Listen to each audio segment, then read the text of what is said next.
Hey there, Scott Wilkinson here, Director of Content at AVS Forum. I'm here with David Bott, the founder of AVS Forum, and Joe Kane, video guru, who is going to be on a panel with a bunch of people tomorrow, a whole conference about UHD, the whole 4K thing, UHD. You prefer to call it 2160p, I know.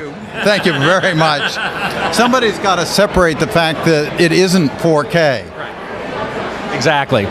And all throughout this whole show here at CE Week, we've got 4K UHD, 2160p displays, some of which are showing native 4K UHD content, but a lot of them are doing upscaling, and that's really the problem with this whole new type of television system is where's the content really going to come from?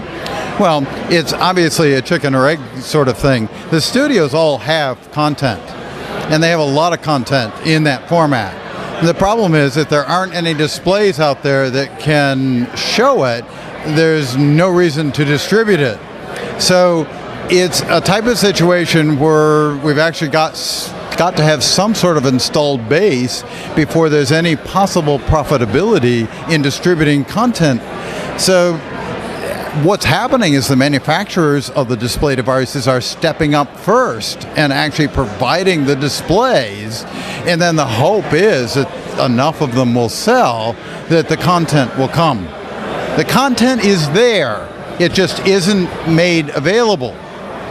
But don't you, like on AVS Forum, we see the argument all the time that, okay, there's 4K content, they're not making it available because nobody's buying the sets. I don't think that's the case that nobody's buying the sets. They'll buy the sets, but they want to be assured there's going to be content. And how do you assure that? I mean, are they coming out with, I mean, where do you see it coming from at first? Do you see it coming from hard drives, downloading, terrestrial? What do you see? Well, I certainly see the internet as the source of the material to begin with. There's something going on in the industry now that's going to delay this, and I know I'm going to get in a lot of trouble for saying that. But what's happening is there's a realization that 2160p has to be more than just more resolution. And that's part of what tomorrow's panel is all about. In fact, that's the session that I'm on, that it needs to be more. It needs to be better color. It needs to be better bit depth. It needs to be a whole bunch of things to really sell. So as much as we know what the resolution of the format is going to be, we don't know what the color of the format is, we don't know what the gamma is going to be, we don't even know what color the grayscale is going to be. And so what's happening is the studios are saying, yes, we want to provide content, but we would like this to be so compelling that you won't have, I won't say you won't have a choice, but they certainly want the grab you by the eyeballs and say, you gotta have this. And definitely gotta have and want, so you gotta be able to see that. Yes. And so the idea, what we're trying to do now is look at the possibility of coming up with a whole new video system.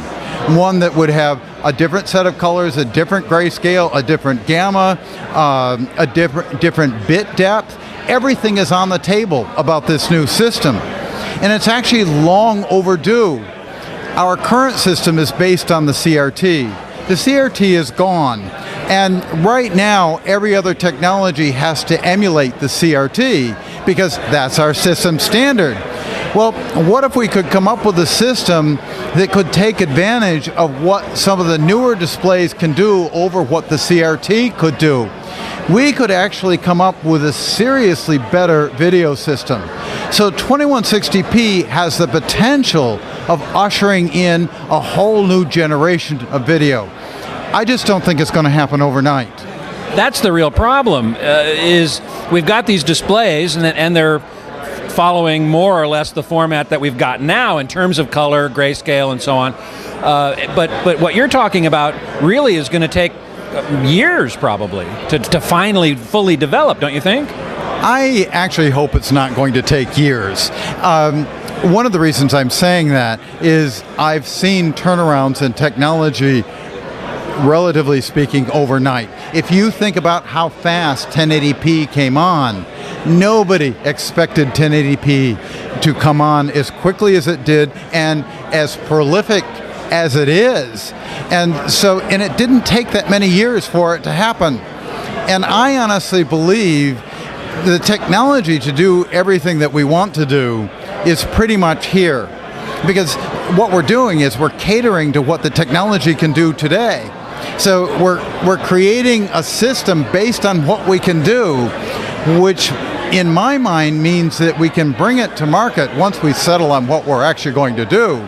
We can actually bring it to market faster than you saw 1080p come to market. But we have to decide what my challenge is, what I'm doing personally, is looking at the technology that's out there, saying, what is it capable of doing? And if I were going to design a whole new TV system today based on what technology can do, what would I do? Well, there's a whole bunch of things that I would end up doing. And in some way, we're going to end up leading where new display devices go, because what's going to happen is we're going to set a system that pulls the market in the direction that we want them to go. I'm certainly not going to make this easy. In other words, I'm sorry, when have I ever... I can't imagine when you've ever made it easy, but you're always aimed at making it better, and that's the key. That's correct. I want the system to have room to grow. I want the system to beg people to do better than they're doing today. And Joe, that's exactly in the past when AVS gave you an award. It was for pushing the envelope, making things, driving things to be better. And you're still doing it today, even with the new formats. So thank you.